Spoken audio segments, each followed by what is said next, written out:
aqui de volta e hoje o Audicast irá falar de hipnose, reiki, radiestesia e biomagnetismo.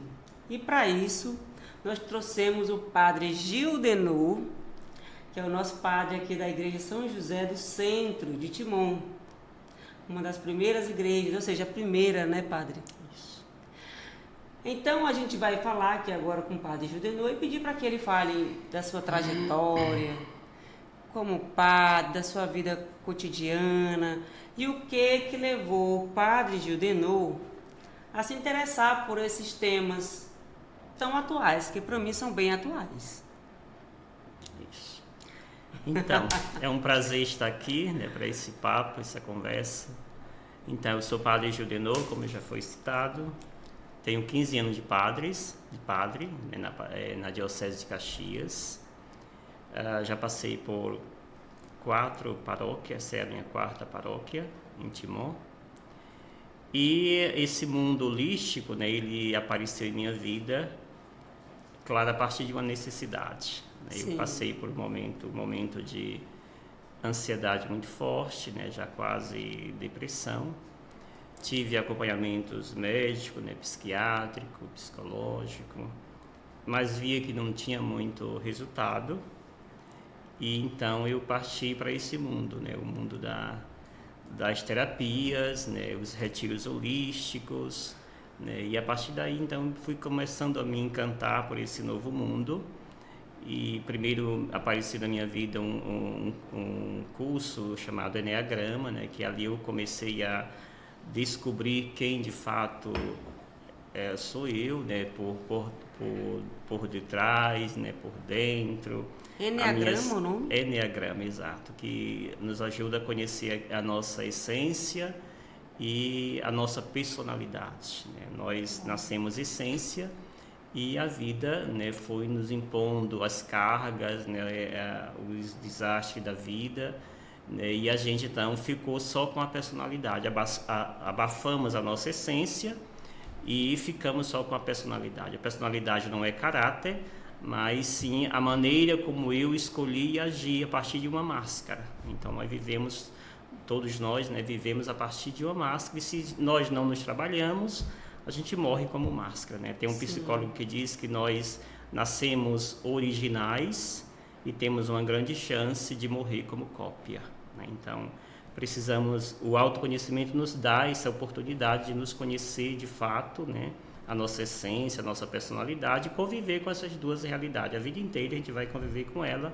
A diferença é que com o autoconhecimento a gente sabe quando estou na personalidade e quando estou na essência, né? E claro, a partir daí vieram essas outras técnicas, né? Terapias, né? O Enneagrama não é uma terapia, é um estudo, né, da nossa personalidade, da nossa essência. E vieram então as outras terapias, né? Comecei com a radiestesia, né, fazendo curso, né, e sendo beneficiado primeiro, né, e veio também a hipnose, né? A hipnose, claro, me encantei logo de primeira vista, né? E vieram também, né, o biomagnetismo, né, que é uma terapia no Brasil mais recente, né? Não é tão antiga, né? Mas ela foi criada em 1988 por um médico mexicano, né, Dr. Isaac Góes Duran. Então essas terapias me fizeram ser o que eu sou hoje, né, no sentido de não mais ter as crises que eu tinha de ansiedade, de depressão e tudo mais, né? Todas essas terapias me deram nessa força que eu tenho hoje. E então, sendo beneficiado por todas essas técnicas, nesse curso e tudo mais, eu vi que não poderia ficar só para mim, né? Tinha o dever de ajudar outras pessoas, né, com esses recursos, né, que me foram tão úteis em determinada fase da minha vida. Então, por isso que essas técnicas, terapias e cursos chegaram à minha vida e hoje eu tento multiplicar. Muito bom. Esse também é o propósito do Audicast, está levando sempre informações para os nossos ouvintes. E padre, achei interessante você falar dessa questão de que a gente nasce puro, mas devido a tantas há tantas situações que a gente passa pela vida, Sim. essa nossa pureza, essa nossa sinceridade, ela é meio que eu poderia dizer que sofre uma transformação. Ou seja, um ser humano sem cera, hoje, nos dias atuais, é muito difícil. Eu digo até que não existe. A criança, sim. Mas a criança até em que ponto? Porque a criança, enquanto ela é um bebê, tudo bem, mas a partir do primeiro aninho, 1 ano e meio, 2, que já começa a ser educado pelos pais, que já começa a ver como é que a vida é, os valores, os princípios morais e éticos, já começa a se transformar e aí já começa a ser encerrada essa pessoa, né?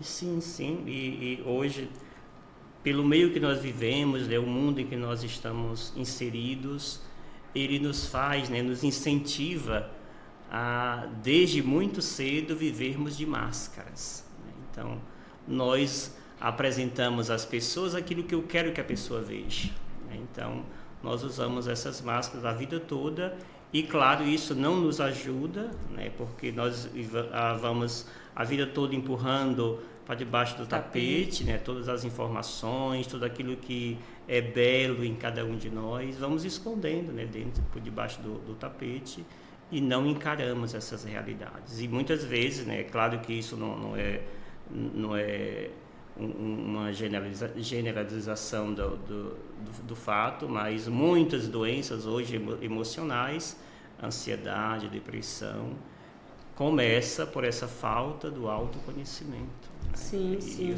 sempre digo que nós não valorizamos desde a nossa respiração. Deus, quando nos fez, Ele nos fez a partir de um sopro.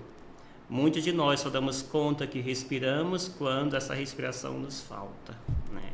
Se nós valorizássemos, dessemos a devida atenção à nossa respiração, eu tenho um canal no YouTube chamado Sopro de Esperança, onde eu coloco as reflexões do Evangelho Diário, né? E começo as reflexões incentivando as pessoas a aprender a respirar. Exato, que a respiração é esse sopro, né, que nos dá vida quando nós saímos do ventre da mãe. Ali somos motivados, né, com um tapinha para Sim. que respiremos, né, porque a respiração é esse que vai nos dar sustento. Mas infelizmente muitos vivem como um celular que acaba a bateria, vamos lá, liga de volta na tomada, enche a bateria e assim a vida se toca. E aí essa interação interpessoal ela vai se acabando, né? Vai se acabando. Mas é interessante essa questão da valorização da vida, de fato. Você prenda a sua respiração por alguns segundos apenas, para você ver o quão sufocado você fica. Exato. E a nossa maior riqueza parte daí. E valorizamos muito pouco, né? Não damos muito valor à nossa respiração. A gente não dá sentido à vida. Não dá sentido. E nós precisamos dar sentido à nossa vida. E tudo começa, né? A gente tem uma terapia antiga chamada renascimento, né? Que a gente consegue desbloquear, né, todos os nossos traumas a partir de uma respiração chamada respiração holotrópica, né?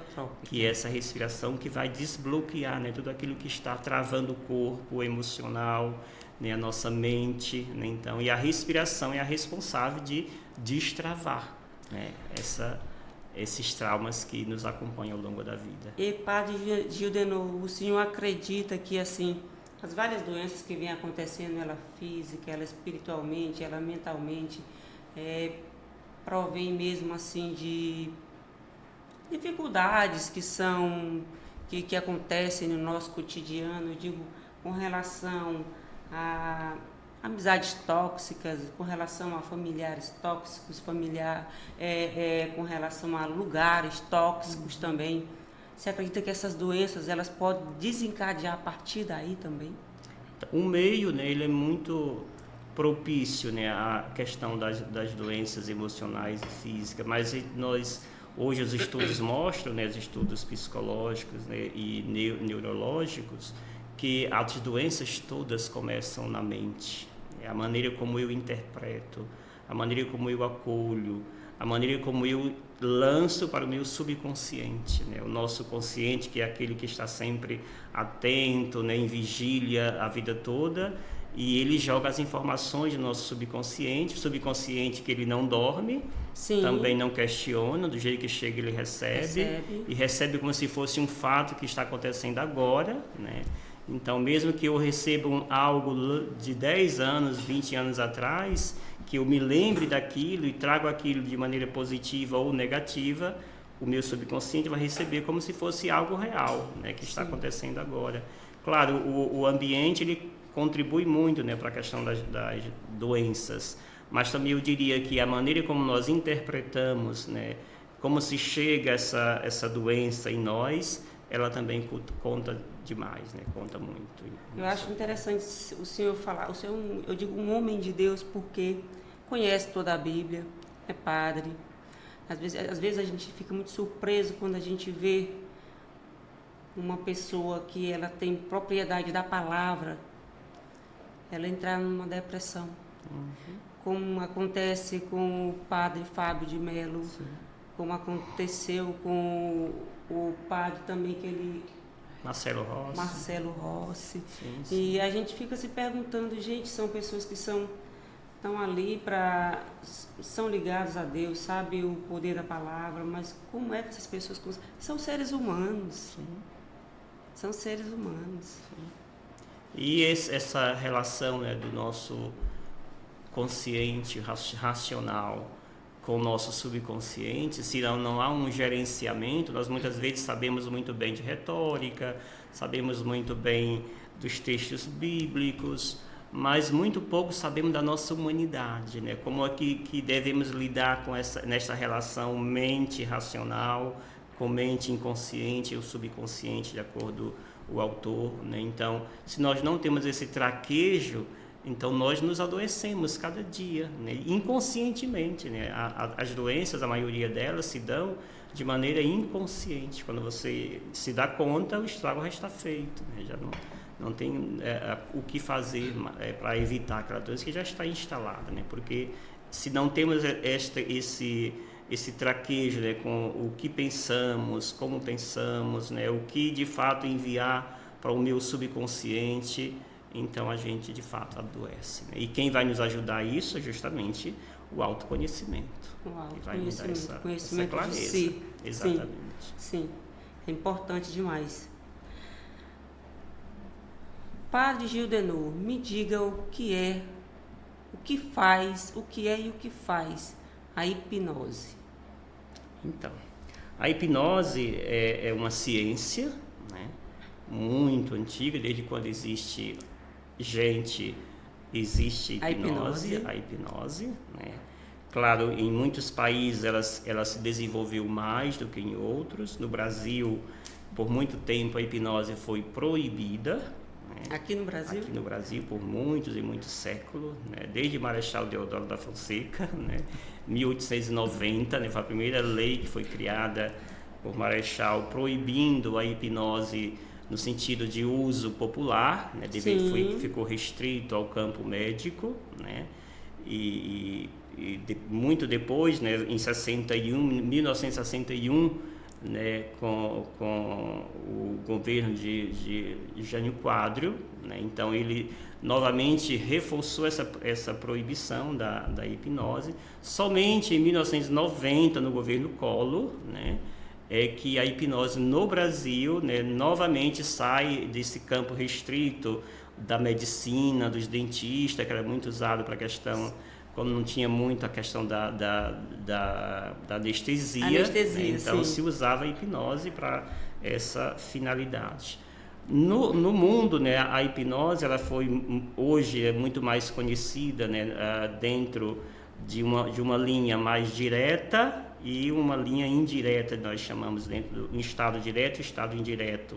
Quem trabalhou a hipnose no estado direto, né, foi Dave Elman, né, que era um radialista, né, e que buscou, né, aprofundar o conhecimento na hipnose. Ele diz que a hipnose é um estado alterado da consciência, né, quando a pessoa é colocada em transe, né, ela não fica fora de si, apenas houve ali um rebaixamento desse estado de vigília da nossa mente, e quando há esse rebaixamento do estado de vigília, o nosso subconsciente, né, aflora, né? Então ele está lá prontinho para colocar para fora aquilo que está incomodando a pessoa, né? Então, para Dave Elman, ele usa o mecanismo, né, a técnica da hipnose de uma maneira mais paternalista, né, uma voz mais direta, né, dentro da sessão de hipnose.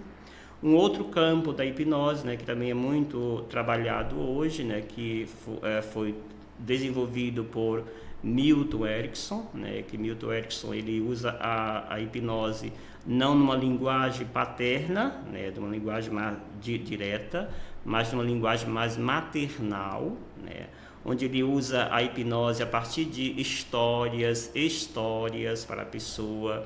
Não se preocupa no sentido, você tende a entrar em transe, né, mas ele usa ali uma respiração, né, uma concentração maior a partir dessa comunicação, desse foco da imaginação, né. Toda a hipnose, para existir, tem de ter esses 3 elementos, né, o que é justamente um foco, né, a pessoa precisa estar focada no que estou falando, né, precisa estar ligada a uma comunicação, né, eu que estou ali me comunicando com a pessoa, e precisa, né, também estar aberta para esta imaginação, né.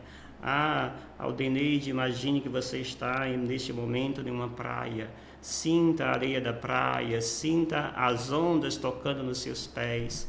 O seu subconsciente vai lhe trazer exatamente esta imagem, né? Você tem que estar aberto. Se não estiver aberto, a hipnose não funciona. Por isso que nós não fazemos hipnose numa pessoa que diz: eu não sou hipnotizado. Tudo bem, respeito, é seu direito, né? Então a hipnose só acontece quando há um campo aberto, né, da parte da pessoa, ela aceita. Sempre nós dizemos lá na hora da anamnese, de 0 a 10, quando você está aberto para fazer nesse momento a hipnose.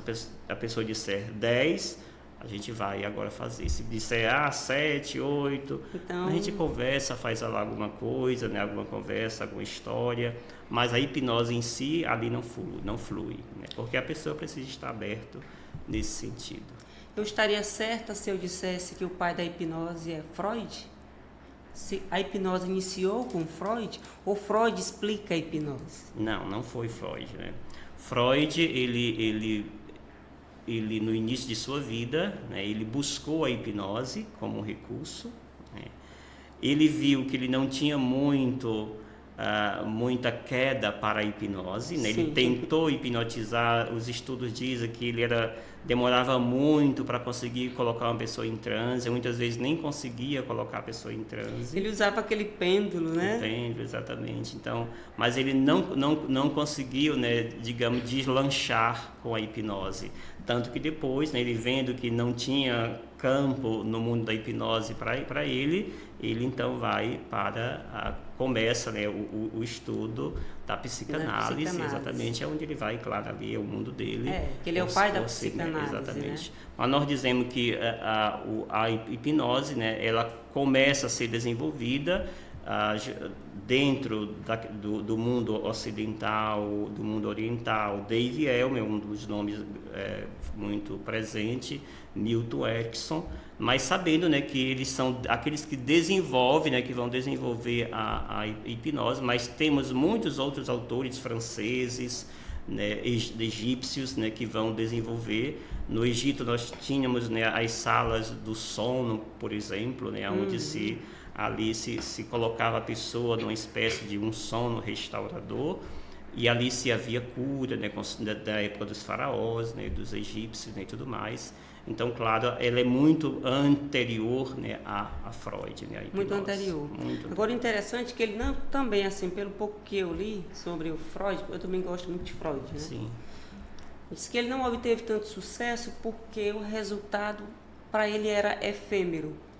Então, ele até conseguia fazer com que a pessoa entrasse em transe, mas o objetivo maior dele era meio que curar a pessoa de determinada situação de enfermidade, mas a partir do momento que a pessoa que finalizava o hipnotismo, é assim falado, o hipnotismo, Obsessão, a pessoa sim. voltava a ter os mesmos sintomas de antes. Por isso que ele resolveu não levar adiante a hipnose e aí partiu para Para a psicanálise. psicanálise. Na verdade, ele não conseguia manusear as técnicas da hipnose. Então, que quando nós, de fato, manuseamos as técnicas da hipnose, não tem como uma pessoa que tem, sei lá, fobia de altura, né? E se você aplica a técnica que ajuda a pessoa, né, a tirar essa fobia, não tem como a pessoa voltar a ter aquela mesma fobia. Pode ter de outras coisas, mas Sim. aquela fobia não vai ter mais. vai Então, ter. os estudos mostram que ele, na verdade, ele não soube usar aquilo que de fato era cada técnica da hipnose, né? Por isso que ele se frustrou muitas vezes, né, quando atendia alguma pessoa. Sim. A hipnose é uma técnica, uma terapia direta, né? Não é como a psicanálise, que você vai passar a vida inteira, se possível, com a pessoa sendo seu paciente, né? Porque a psicanálise tem tempo para começar, mas não tem tempo para se terminar. Sim, né? sim. A hipnose não, a hipnose tem tempo determinado, então eu não passo 10 sessões, que já é demais, com uma pessoa com determinada patologia. Se ela fecha comigo, no máximo estourando 8 sessões, né? Aquela pessoa não tem como ela ser a mesma que chegou, né? Algo vai mudar. Outra coisa, em que momento que o Pavlov ele entra na hipnose? Porque até onde eu me lembro, um pouco que eu estudei de psicologia, Pavlov ele fazia um estudo do estímulo neutro associado a um estímulo incondicional, desencadeando uma resposta condicionada. Ou seja, ele fez um estudo com cães. Resumindo, eu não sei, assim, o pouco que eu me lembro, como é que eu poderia falar? Como era o estudo do Ivan Pavlov com relação aos cães. Por exemplo, Pavlov, ele ensinava, ele meio que, ele queria ensinar os cães como associar a alimentação deles a algum condicionamento neutro. Então, ou seja, é o que eu me lembro, né? Tocava o sino, automaticamente quando o sino tocava, o cão começava a salivar, e no momento que o cão começa a salivar, ele entende que depois daquele tocar de sino tem um alimento que ele...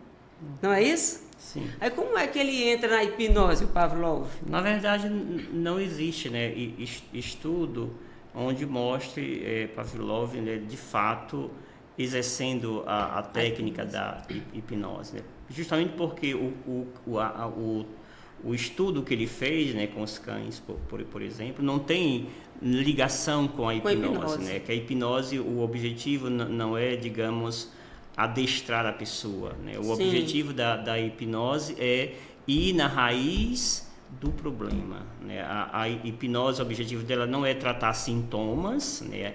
Apesar de que o sintoma vai desaparecer, mas o objetivo da hipnose é ir ao encontro das causas daquela patologia, daquela doença emocional, uma ansiedade, depressão. Qual é a raiz, né? O que está sustentando isso?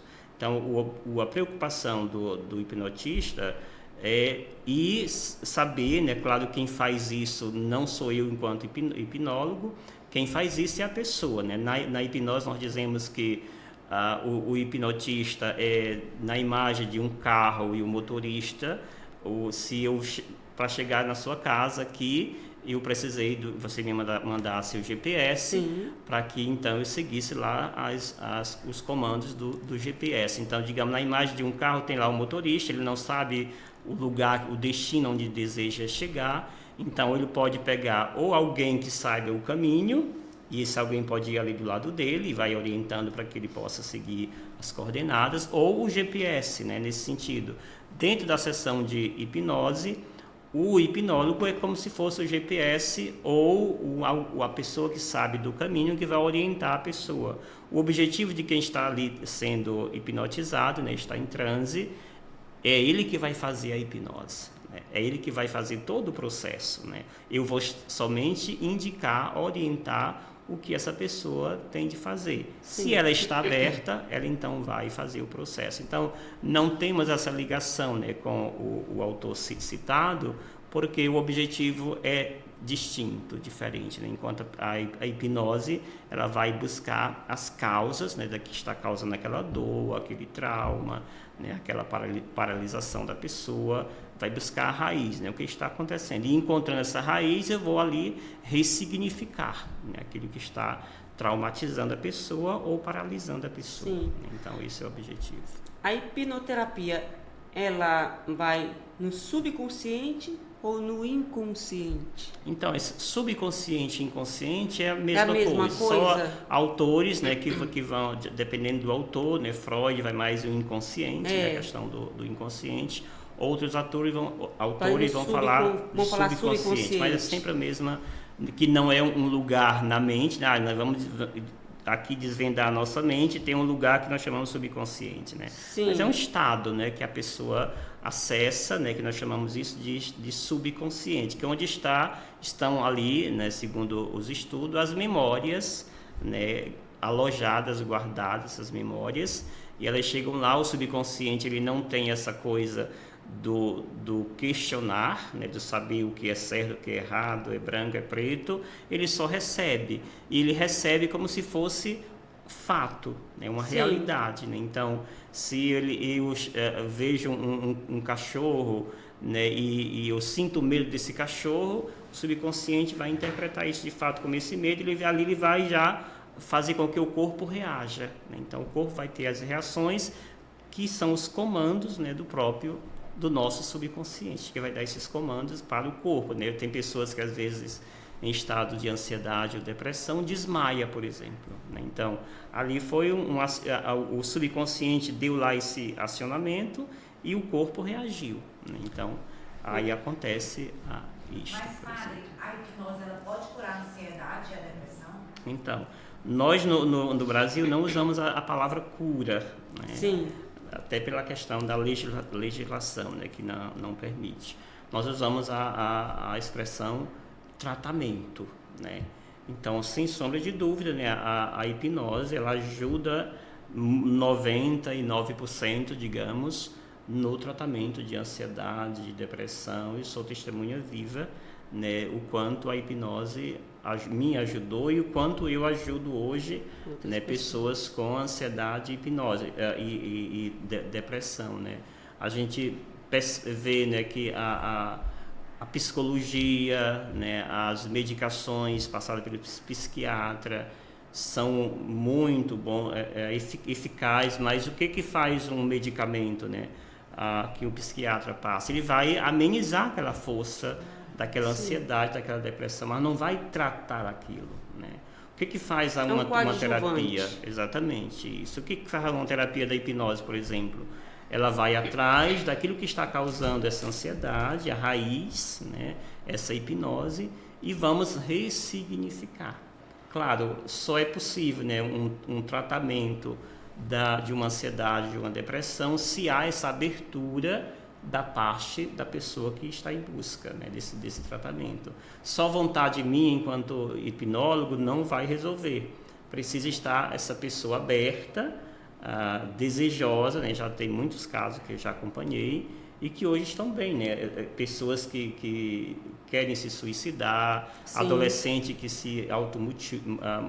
vive se automutilando. Anteontem encerrei 8 sessões com uma paciente de 14 anos que vivia se automutilando a vida inteira, fez várias tentativas de suicídio, né? E na 6ª sessão está muitíssimo bem, obrigado, né? Então, mas é só mais uma pergunta. Por exemplo, eu estou com problema de depressão, eu procuro primeiro um psiquiatra que vai me medicar, depois me indica um psicólogo para fazer uma terapia prolongada, como o senhor falou, né? Porque eles são médicos, né? Tem o CRM e tudo. hipnólogo é um cara que eu posso confiar, de onde Boa. é que vem, né? Sim, O muito estudo bom. dele, como é que eu encontro um hipnólogo para fazer esse Então, tratamento? o procedimento correto, né, que se faz primeiro quando alguém tem algum sintoma de ansiedade, depressão, vai logo do psicólogo, né? Então, o psicólogo ouve aquela pessoa, já vê ali os traços, né, se de fato é ansiedade ou depressão, sendo, ela já encaminha para o psiquiatra então vai fazer a questão da medicação, né, e tudo mais. E ótimo, então ele vai dizer se a pessoa vai ser um medicamento temporário ou vai ser permanente, de acordo com o que é apresentado, né, nessa pessoa. O que acontece, né, que as pessoas que estão sendo acompanhadas pelos psicólogos, né, pelos psiquiatras, e os psicólogos, a grande maioria já são sabedores disto, né, que os sintomas permanecem, né, não, diminuem em muitos casos, mas a maioria deles permanecem lá os sintomas. Então, a própria psicologia, né, a própria psiquiatria reconhece que essa pessoa precisa de algo a mais, né? E esse algo a mais são as terapias, né? A hipnose hoje, né, é reconhecida pelo SUS, por exemplo, está dentro do orçamento do SUS, chamada PIX, né, exatamente. E então eles encaminham, eles encaminharem ou a própria pessoa, né, sabendo, né, o hipnólogo não é alguém que simplesmente descobriu que a hipnose é boa, então ele começa A descartar outras possibilidades. Exato, e dizer que essa aqui é o que vai salvar o mundo. Não, o hipnólogo sério é aquela pessoa que estuda, né, que de fato aprofunda o conhecimento sobre a hipnose. No Brasil nós temos hoje um autor muito bem requisitado, né, Lucas Naves, né, que eu faço curso com ele, esse ano já fiz um curso de uma semana com ele, né, que é alguém sabedor deste campo da hipnose. Então é alguém que estuda, é alguém que aprofunda seu conhecimento sobre. Estou fazendo agora mestrado em neurociência para justamente conhecer como que é essa formação do nosso cérebro, quais são os mecanismos, né, como que ele age, né, dentro dessas realidades de doenças emocionais, para conhecer. Então, claro, qualquer profissional, se ele quer de fato atingir o seu objetivo, precisa conhecer, né, aquilo que está falando, não só aplicar, né, mas de fato saber o significado de cada ação que está realizando. Então seria sempre bom você saber bem sobre o profissional que você Exatamente, deve procurar. buscar certamente, não é qualquer um. Porque tem muita gente por aí que faz a hipnoterapia por isso, por muito tempo no Brasil e no mundo foi chamado de charlatanismo, justamente. Porque a pessoa está hipnotizada na mão de uma pessoa que ela não conhece, ela É perigoso. Né? Porque a questão do transe, né, e aí entra os mitos, né, da hipnose, muito se ouve, né, que aí você fica fora de si, né, que você não tem controle, que você fica dormindo. Usa-se até a expressão, se usava, ainda hoje se usa lá no transe, durma, né, mas não é que a pessoa vá dormir, a pessoa não apaga, a pessoa não fica fora de si, ela continua consciente, ela sabe tudo o que está falando, e no final do transe, quando ela voltar para o estado de vigília, ela sabe o que ela disse, né? O que aconteceu ali foi uma diminuição desse estado de vigília, né? Houve uma diminuição, e quando esse estado de vigília diminui, então as informações que estão no nosso subconsciente, elas afloram. A pessoa tem mais facilidade de acessar. Quando o racional está muito intenso, eu não consigo acessar. Quando é que nós sonhamos, por exemplo? Quando o nosso racional diminui a força, quando eu estou dormindo. Aí vem o sonho, né? Por exemplo. Aqui no transe eu não durmo, mas há essa diminuição da força desse estado de vigília, né? E aí, então, eu acesso aquilo que está no meu subconsciente. Isso porque eu relaxei, eu me permiti, e aí é o momento que você entra com o seu trabalho. Exato. Houve ali um foco, houve ali uma comunicação, a pessoa se ligou à minha comunicação e houve ali uma abertura à imaginação. Então, quando há esses três elementos, automaticamente a pessoa entra em transe. Necessariamente, para que a pessoa seja hipnotizada, dependendo do meu método, né, não precisa a pessoa estar em um transe profundo. Em um transe leve. Milton Erickson, né, o grande hipnotista, ele nunca colocava a pessoa como fazia Dave Elman, né, que tinha as técnicas da indução direta, né, que a gente chama. Então, necessariamente, para mim, ajudar uma pessoa a se auto-trabalhar, não precisa ela entrar em um transe profundo, né? Posso guiar essa pessoa através de história, né? Através de músicas, dependendo do mundo que a pessoa me apresenta. Então, e Padre Judenor, e como é que eu poderia associar ou diferenciar a hipnose da associação livre?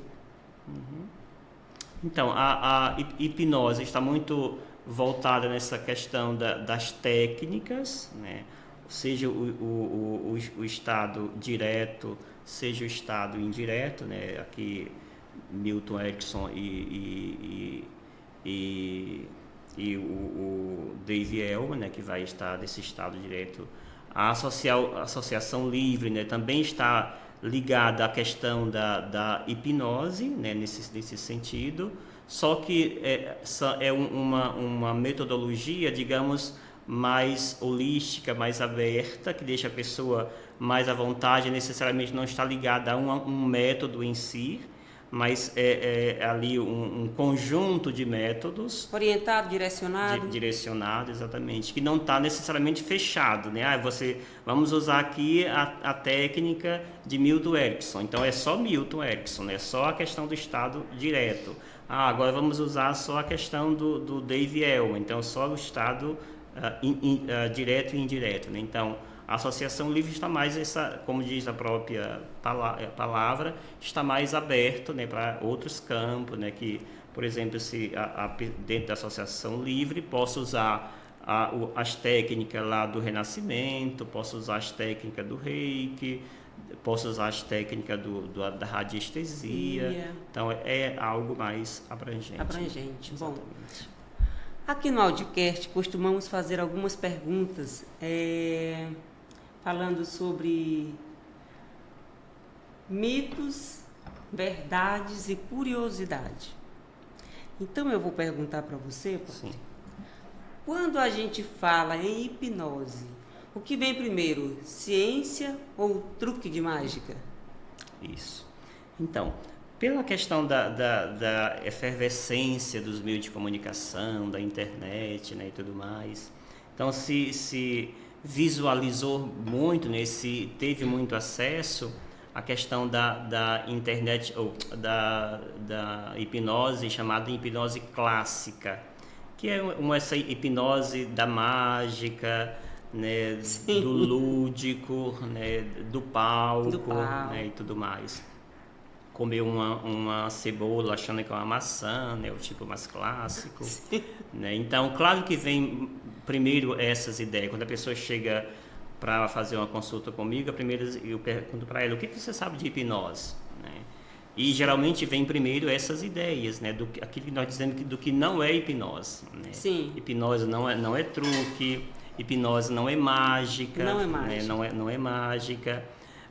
Não é dentro de uma linguagem vulgar, né, como algumas pessoas usam, feitiçaria, nada disso. Ocultismo. Né? Ocultismo. Hipnose é uma ciência, né, que está ligado a uma ciência, e o objetivo, no meu caso, é usar a hipnose como hipnose clínica, né, hipnose terapêutica, né, para uma finalidade, né, de ajudar a pessoa a sair daquele quadro, né? Então, por isso que sempre, né, quando a pessoa chega para mim na anamnese, eu sempre ouço o que ela sabe de hipnose. Geralmente o que ela sabe são fakes, né, aquilo que ela apresenta.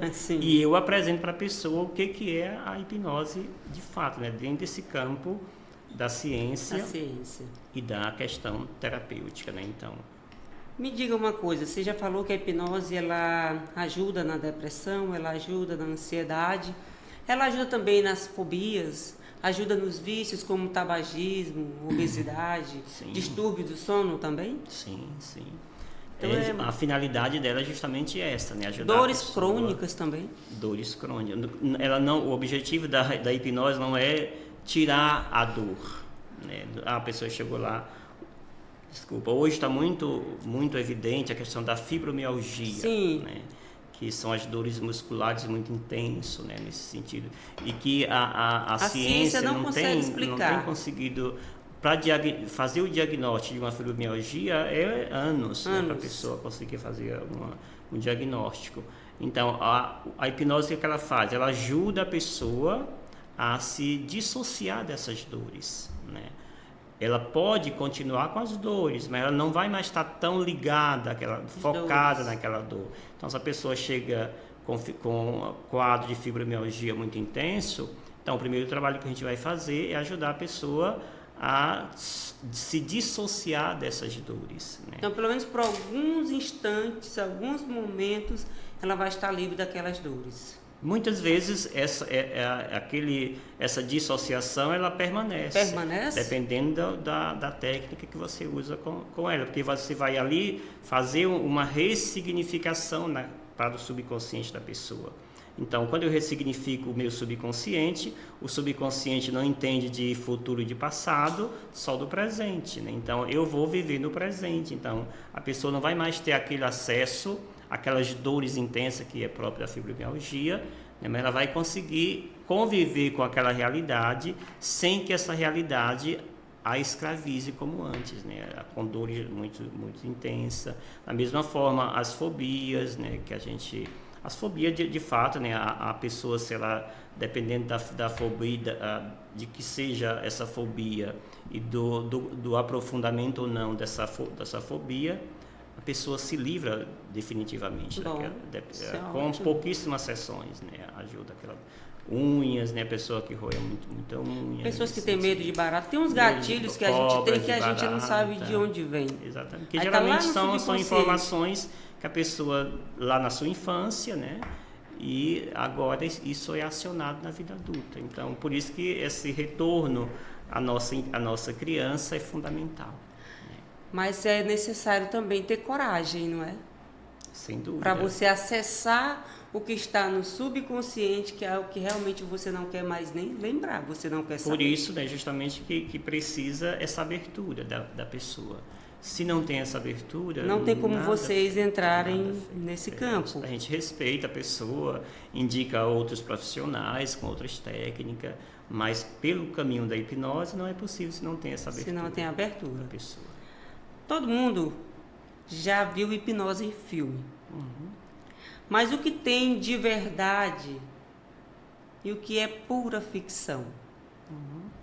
Então, a ficção, né, eu diria que está muito dentro desse campo do lúdico, né, aquilo que é apresentado muitas vezes nos palcos nos YouTube da vida. Né? Agora, o que é feito dentro do campo terapêutico, científico, ali são técnicas sérias, né, onde você trabalha as regiões próprias do nosso cérebro, da nossa mente, né, a região do nosso hipocampo, né, a região do nosso cerebelo, né, que são regiões responsáveis por essa questão das emoções.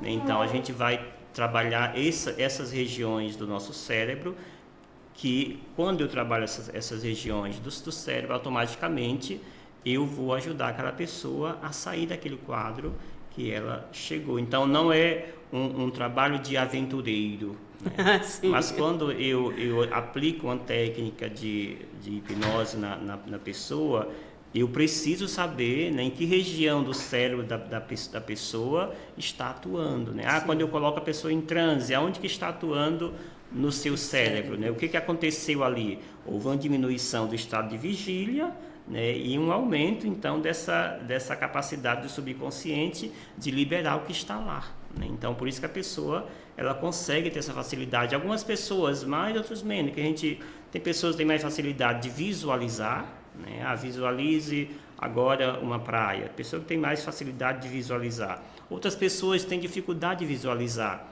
mas desenvolveu muito o sentir. Sinta nesse momento a areia da praia. Sinta nesse momento a água batendo em seus pés. Então, Ou outras pessoas desenvolveu mais o ouvir, né? Ouça o barulho. Então preciso conhecer a pessoa que chegou, se ela tem mais facilidade, desenvolveu mais o ouvir, se desenvolveu mais o sentir, se desenvolveu mais a questão do visualizar, do ver. Então, a partir daí é que eu vou ajudar essa pessoa, né, nesse estado de transe. Então, tudo é uma questão de ciência, né? Não é nada criação do hipnólogo. Então, você disse que hipnotizar alguém contra a vontade não funciona, né? Não funciona. Me diz, qual foi o mito mais engraçado e absurdo que você já ouviu sobre hipnose? Eu tive um que eu ia atender a pessoa com hipnose. A pessoa me ligou, que queria ser atendida, um amigo dessa pessoa. E eu perguntei o que a pessoa tinha e me descreveram que a pessoa tinha um trauma, e o trauma dela era de padre, de freira. Eu digo, mas eu sou padre, como é que eu vou atender a pessoa? Como que eu vou atender a pessoa se eu sou padre e o trauma dela é padre? E ela tem trauma de padre. Exatamente. Eu ia atender a pessoa com hipnose, né? Então eu vi, com hipnose não vai dar, não vou atender a pessoa com hipnose, então eu mudei para a técnica do biomagnetismo. Então, quando eu fui atender a pessoa, ela bateu lá no portão, só eu que eu vou abrir o portão. E então eu já fui de jaleco, não fui de roupa de padre, nada que identificasse padre, fui de jaleco. Então, para ela era um psicólogo que estava lá atendendo ela. O biomagnetismo a pessoa fica deitada na maca e eu coloco uma toalhinha no rosto da pessoa. Pronto, então a pessoa, claro, nas 2 primeiras sessões foi um desafio, né, que a pessoa conheça a minha voz, ela participa das missas aos domingos, né? Então esse foi para mim o maior desafio, né? Eu tive de contactar os meus superiores, né, dentro da linha dos estudos, para saber qual a técnica que eu iria usar, né, que não iria fazer a pessoa sair dali correndo, né? Então para mim foi um desafio e um aprendizado, né? Essa pessoa hoje ela está tratada, né? Não tem mais nada dos sintomas que ela chegou lá, né? E hoje ela vai para a missa normal, vive lá com as religiosas. Mas, né? Para você não ficou curioso por querer entender o porquê desse trauma de padre? Sim. Nessa técnica do biomagnetismo, a gente faz tem uma técnica lá de a gente verificar aonde mais ou menos essa pessoa teve esse trauma, né? Sim. E o trauma dela foi com 4 anos de idade, justamente em uma igreja, né? Em uma igreja com padres, né? E religiosas. Então esse trauma não é um trauma da atualidade dela, mas ela trouxe da infância, né? Lá da infância. Está no subconsciente dela. O subconsciente, como eu disse, não tem passado nem futuro, é só presente. Só presente. Né? Então ela acionou isso é visto pelo subconsciente como algo que está acontecendo agora, e ela faz a ligação, né, com o mesmo padre. assim, ela não quer trabalhar isso, por ela não ter interesse em trabalhar para se livrar.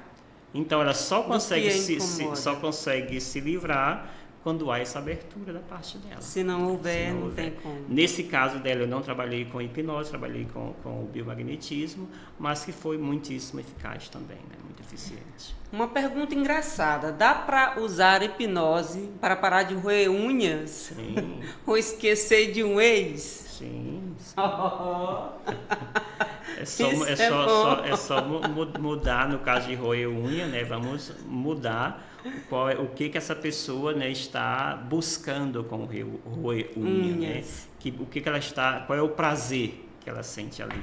E a gente vai mudar apenas o meio para chegar a esse prazer, né? Ela está usando agora, o meio que ela usa é o roer unhas.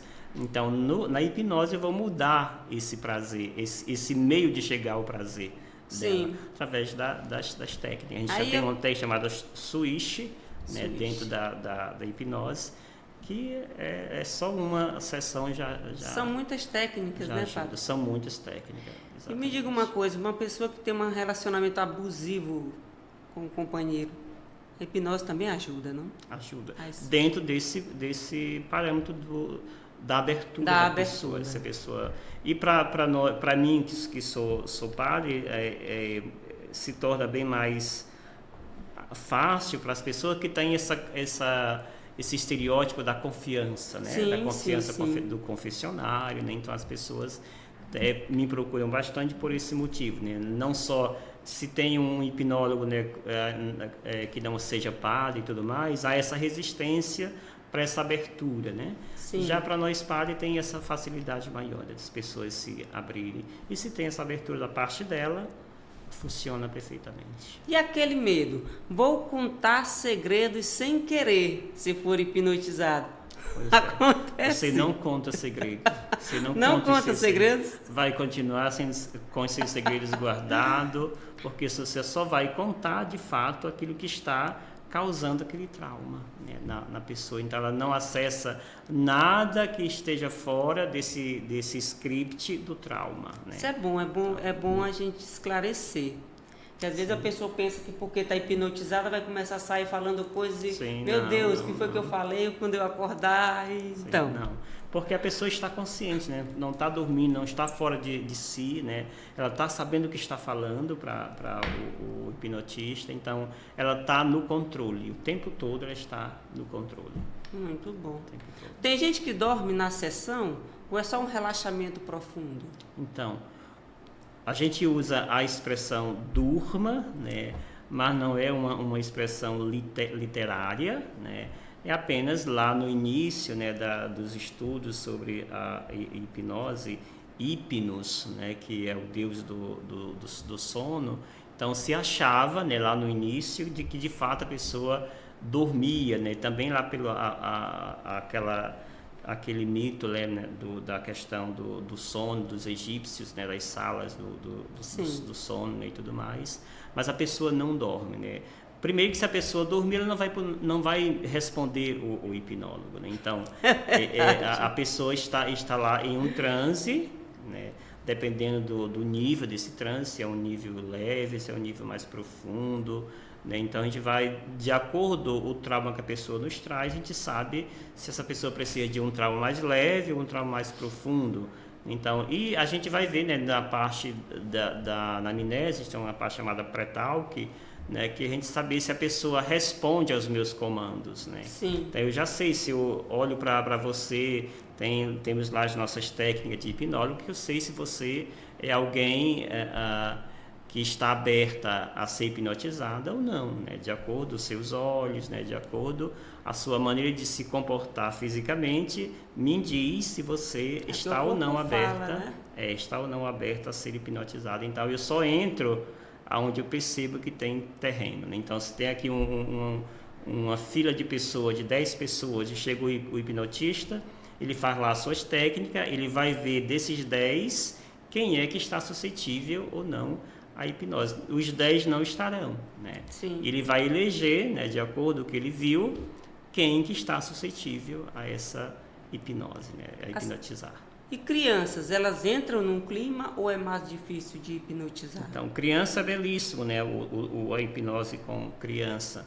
Claro que com a criança nós mudamos a linguagem, né? Entramos na linguagem infantil da criança e ela é suscetível, sim, né? A questão da hipnose. Nós não precisamos, né, para a criança usar uma indução de Dave-El, né, que é a indução direta, não precisamos disso. Usamos a maioria das vezes quem atende criança, eu atendi já muito pouco criança, mas hoje estou atendendo bastante adolescentes, né, com ansiedade e depressão. Então a gente usa mais essa linguagem indireta, né, de Milton Erickson, né, que vai usando histórias, né, usando a linguagem própria da criança, as cores, os animais. Sim. E ela entra muito bem, né? Muito bem. E a resistência da criança é muito menor do que do adulto. Porque o adulto já tem toda uma carga, né, que faz com que ele se torne cada vez mais resistente, né? A criança é muito mais fácil. Muito mais fácil. Exato. O que o cérebro faz de diferente quando está nesse estado hipnótico? Então, acontece dentro desse campo, né, cerebral, aquilo que eu dizia no início, há uma diminuição, né, nessa parte frontal da nossa mente, né, anatomicamente falando. Sim. Há uma diminuição dessa força do nosso estado de vigília, e quando essa força do estado de vigília diminui, automaticamente a pessoa ela acessa com mais facilidade aquilo que nós chamamos de subconsciente, né, ou inconsciente. Então, quando há essa diminuição, por isso é importante o transe, né? E claro, mas é importante ter tido todo um preparo antes, né? Ter um rapport, né? A pessoa confiar no hipnólogo, né? Fazer esse estado o IE7, né? O IE7 é saber se a pessoa responde aos meus comandos ou não. Se a pessoa não responde aos meus comandos, eu não entro com a indução. Então, por isso tem essa anamnese, né, que é o pré-talk, né, que é o rapport, que é esse IE7, né, que vai me ajudar a conhecer a pessoa, se ela está aberta ou não para esse ambiente. Ela entrou, né, ali houve uma mudança nesse contexto cerebral da pessoa. Claro que nós não falamos na hipnose apenas de uma questão anatômica, né, mas de uma questão mais emocional, né? Onde essa força da vigília ela diminui, e quando essa vigília diminui, automaticamente é mais fácil eu entrar nesse universo do meu subconsciente, né? Então ali tem toda essa questão lúdica, né, que é própria do nosso subconsciente, onde é mais fácil, né, de acessar esta região, né, onde fica aqui, né, dizemos, né, não tem um local anatômico na nossa mente que fica subconsciente, mas nós usamos, né, essa região aqui de trás da nossa mente, né, o cerebelo, né, onde está essa região responsável pelas emoções, né, por toda essa organização dos nossos pensamentos, né, especialmente a questão das nossas emoções, né, que elas afloram quando diminui essa parte racional, né, que é muito intensa, está sempre em vigília o tempo todo, né, muito nesse bom. sentido. Você já viu alguém que simplesmente não entrou no transe de jeito algum? Então, já, mas essas pessoas que não entram em transe, o hipnólogo que tem juízo nem tenta, né? Nem tenta. Sim. Porque ele já vê os traços na pessoa, a pessoa que diz, eu não entro em transe de jeito nenhum. Tudo bem, eu lhe respeito, né? A pessoa já não acredita. Exato, mas se a pessoa de fato precisa, né? Ela precisa fazer um tratamento com a hipnose. Então, eu não vou usar com essa pessoa as induções diretas, né? Com essa pessoa, que essa coisa de já colocar a pessoa ali diretamente no transe. Eu vou usar essa linguagem mais indireta, né, através de histórias. Se é uma pessoa agitada, eu vou usar a história nesse campo, né? Então, tem como também ajudar essa pessoa, se ela precisa, né, dentro do campo da hipnose também. Muito bom. Sobre o biomagnetismo. Sim. O que exatamente é o biomagnetismo e como ele se diferencia de outras terapias alternativas que também usam energia ou campos magnéticos? Sim. O biomagnetismo é uma terapia criada por um médico mexicano, Dr. Isaac Góes Duran. Dr. Isaac, que era fisioterapeuta e também médico, ele viu, né, nos seus estudos, que os medicamentos, né, que são muito usados pela medicina, ele viu que só os medicamentos não davam o resultado esperado para os seus pacientes. Então, ele buscou estudar a anatomia, né, o corpo humano, e ele viu que nós já trazemos no nosso corpo, né, os chamados pontos magnéticos, né, e ele usa, né, para os seus estudos os ímãs, polaridade positiva e negativa, que se atraem nessas polaridades opostas. E ele viu, né, o primeiro caso que ele estudou, né, e que teve êxito, claro que isso não foi divulgado porque não interessa a ciência, né, foi o tratamento de uma pessoa com HIV, né, que foi o primeiro ponto que ele encontrou nos seus estudos, né, timo reto, né, o ponto timo e o ponto reto, né, ele viu a partir dos seus estudos, né, que ali houve um tratamento com eficácia dessa pessoa com HIV, e a partir dali, então, ele começou aprofundar os seus estudos, né? Então, ele viu que toda doença começa no nosso corpo quando o pH desse corpo está em desequilíbrio, né? O potencial de hidrogênio. E o que faz esse pH voltar à sua homeostase? É justamente quando nós fazemos esse equilíbrio, não só da energia, né?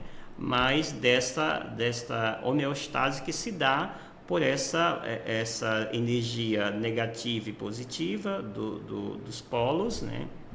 Então, eu preciso conhecer de fato o corpo, né, ponto por ponto. Sim. E aí, se esse ímã negativo e o ímã positivo é colocado no lugar correto desse corpo, ali vai haver essa atração, né, magnética, né? O corpo nunca vai se desequilibrar total, senão a pessoa está morta, né? Mas pontos específicos desse corpo vão estar desequilibrados. Então eu vou identificar, nós usamos uma outra técnica chamada bioenergética, para identificar os pontos que estão em desequilíbrio. Então a pessoa fica deitada na maca, eu fico manuseando os pés da pessoa, chamando pelo nome. Então, nós dizemos cantando os pontos do corpo: pineal, parietal, hipófise, olho, têmpora, ouvido e assim por diante. Então, o ponto que tiver em desequilíbrio, eu chamo de pineal.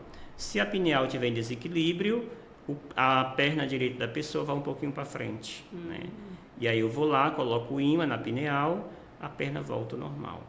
15 minutos depois, né, que o ímã está lá, aquele ponto vai estar com a sua homeostase normal, né? Ou seja, volta à sua imunidade, né? Então, é uma técnica muito eficaz, né, que ajuda muita gente, não só com doenças emocionais, mas também físicas, né?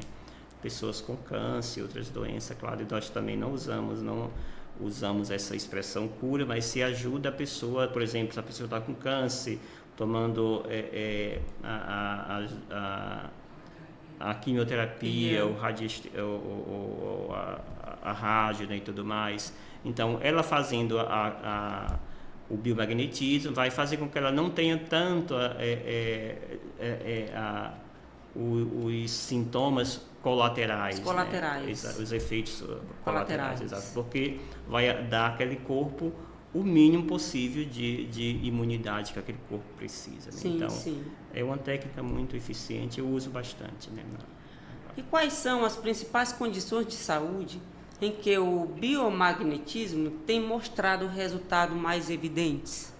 Então, se a pessoa, né, o biomagnetismo nós usamos tanto presencial como à distância, a gente chama, né? Se a pessoa está lá na China e precisa de uma sessão de bio, então eu pego aqui o nome da pessoa, escrevo o nome da pessoa, data de nascimento, lugar que ela está e faço à distância, né, esse rastreio. A eficácia é a mesma, né? Que nós dizemos que a nossa pineal, né, a nossa glândula pineal se comunica. Exatamente. Telepaticamente. Exatamente. Então, e hipnotismo também dá para fazer à distância? Fazer, mas tem que ser ao vivo, né? Tem que ser ao vivo. No caso do bio não né? precisa, exato, vídeo. No bio não precisa ser vídeo, né? Basta. No caso. Então tem muitos estudos hoje mostrando, né, o biomagnetismo no tratamento de ansiedade, de depressão, de doenças físicas, de inúmeras doenças físicas. Então é uma técnica, né, que tem comprovação científica, claro que ela não ainda está dentro das terapias do SUS, né? Ainda não está, no Brasil é mais recente, né? Mas tem crescido bastante, né, a busca por esse conhecimento. Então tem estudos científicos, não é só um campo experimental? Não, tem estudo científico, muitos estudos. Bom demais. Tem pós-graduação no Brasil sobre o biomagnetismo. Você trabalha também com reiki. O que é o reiki? Então, o reiki está muito voltado para a questão das energias, né? A questão do equilíbrio das energias. Então, tanto a energia do ambiente como a energia nossa áurea, né? Então, nós trabalhamos com símbolos, né? Em cada símbolo tem o seu significado, né? Tem o reiki mais de origem japonesa, né? Que é o mais em voga hoje no Brasil. E nós, através da imposição das mãos, né, nós usamos as imposições das mãos de acordo o lugar que esse corpo, a gente percebe que ali está precisando. É o corpo que fala, né? Então, assim, é mais energia. São Energias. equilíbrio da energia, né? O equilíbrio. Claro que tem um estudo bem vasto, né, sobre a questão dos chakras. É exatamente, né, eu ia perguntar. Porque tem um chakra chakras. cardíaco, tem um chakra... São 7 os principais, claro, são mais de 300 chakras que nós temos no corpo, mas 7 são os mais principais, né? O chakra básico, né? O chakra umbilical, o chakra plexo solar, o chakra cardíaco, laríngeo, frontal e o coronário, né? São os 7 principais. Então, os chakras são essas, digamos, essas fontes de energia do nosso corpo, né? Que recebe energia e devolve energia. Exatamente. Então, se o chakra está em desequilíbrio, o corpo todo está em desequilíbrio. Então, quando você equilibra o chakra, você vai descobrir também os 7 chakras não desequilibram juntos, né? A pessoa morre. Né? Então, nesse sentido, então você vai descobrir com a técnica qual é o chakra que está em desequilíbrio, desequilibrado. Então, você descobrindo, vai equilibrar, seja com pedra, né? Seja com a imposição das mãos, cristais, né? E tudo mais. Então, o reiki está ligado com o biomagnetismo também. Só que o reiki nós usamos as mãos, né? Sim. Para a questão energética. O bio usamos os ímãs. Como o reiki funciona na prática e quais os benefícios mais relatados por quem recebe essa terapia? Então, os benefícios, esta questão de doenças, de equilibrar, né? Equilibra a energia, automaticamente a pessoa ela recebe esta paz interior, né? Essa paz do ambiente. Tem como você verificar se o ambiente é um ambiente pesado, é um ambiente obscuro, e você ajuda essa pessoa ou o ambiente por meio dos símbolos, né, que nós usamos dentro do Você do consegue reiki. sentir a energia do Sentir lugar? o ambiente. Eu cheguei aqui na sua sala. É isso que eu quero saber. Então, o que o Audiocast passou para você? Exatamente. Para mim, a energia leve, a energia boa, né, que está em conexão com a minha energia, né? Senão não estaria aqui tanto tempo, né? Exatamente. Padre, existe alguma preparação especial para quem deseja receber ou aplicar reiki pela primeira vez? Sim. Tanto da parte de quem vai aplicar, né, que precisa trabalhar esse equilíbrio energético, e da parte de quem chega para receber o reiki. Também o reiki ele pode ser tanto presencial como à distância. Também pode ser à distância. A energia ela pode ser à distância. Não se trabalha presencial e à distância, que são através de repetições de mantras, né? Através também do envio de energia que se envia para aquela pessoa. Então, a preparação, se for presencial, né? Então a gente atendemos a pessoa sentada ou numa maca, né? E ali vai então fazer as imposições nos locais. Geralmente a gente começa, né, todo o script do reiki, né? A primeira coisa que nós fazemos é verificar os chakras, né? Então, equilibrando os chakras, então a pessoa vai estar bem. Que legal, que legal. Me fale de radiestesia. Radiestesia também está na mesma linha do reiki, né? A diferença é que nós usamos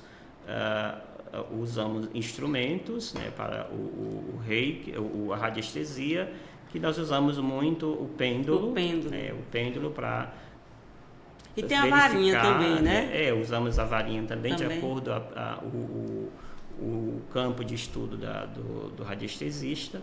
A maioria usa mais o pêndulo. Então, que é para verificar tanto a energia como para fazer o tratamento também, né? Se identifica e se trata também, né, com o pêndulo. E aí a gente vai usar gráfico, né, para a questão do tratamento. De acordo com o que a pessoa sente, vai ter um gráfico específico, né, para aquela pessoa, ou símbolo, né, que nós usamos para fazer aquele tratamento da pessoa, tanto presencial como à distância. Também. Em quais áreas do dia a dia a radiestesia pode ser aplicada?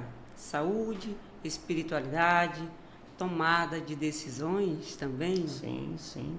Tomada de decisões, né? Os ambientes, né? Se a pessoa muitas vezes tem sintomas de que a vida está muito pesada, de que nada evolui, né? Parece que estagnou a vida da pessoa.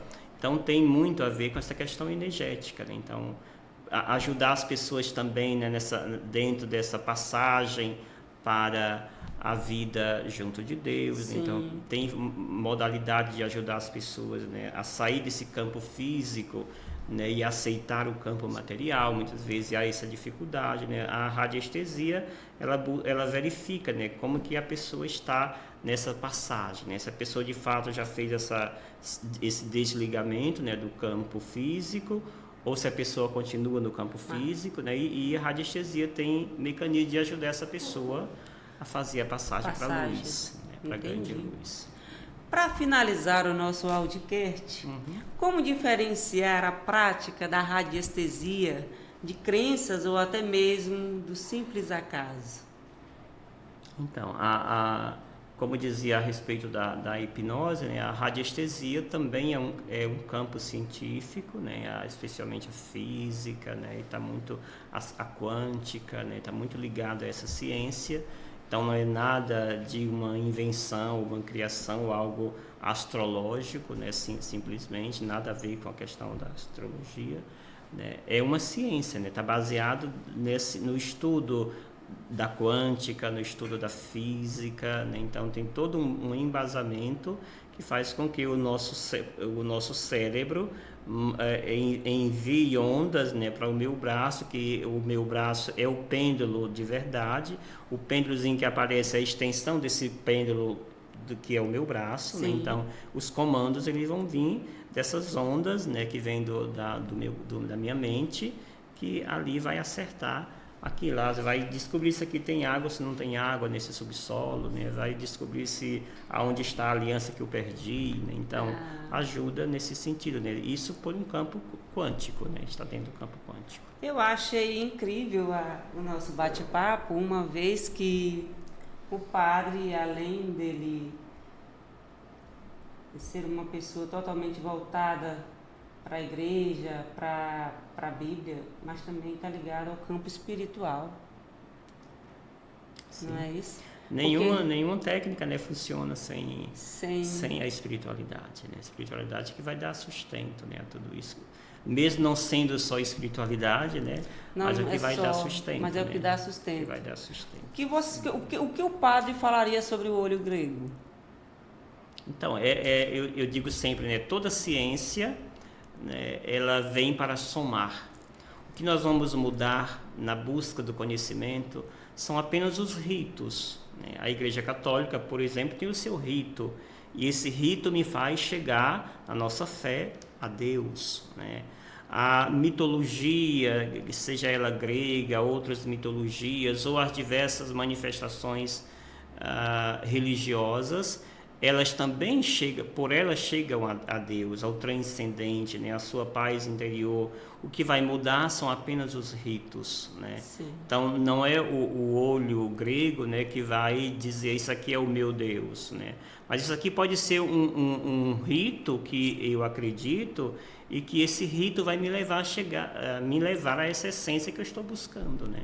Então não precisou eu usar ou buscar a Eucaristia, né, para chegar à minha essência, mas eu busco outros campos, né, que me faz também chegar a essa mesma essência, né, sem aqui diminuir o valor de nenhum dos ritos, né? Então vai muito da fé, da crença, do caminho que eu adotei para chegar a essa minha essência. Por isso que não cabe, né, da nossa parte dizer que a religião B ou Y é melhor do que a outra. Sim, né? Concordo plenamente. Mas vai mudar apenas os ritos. O olho a gente utiliza para equilibrar as energias. Sim, tem a irologia, né, que vai usar o olho para ver a íris do olho, e pela íris do olho você vai identificar o que esse corpo tem.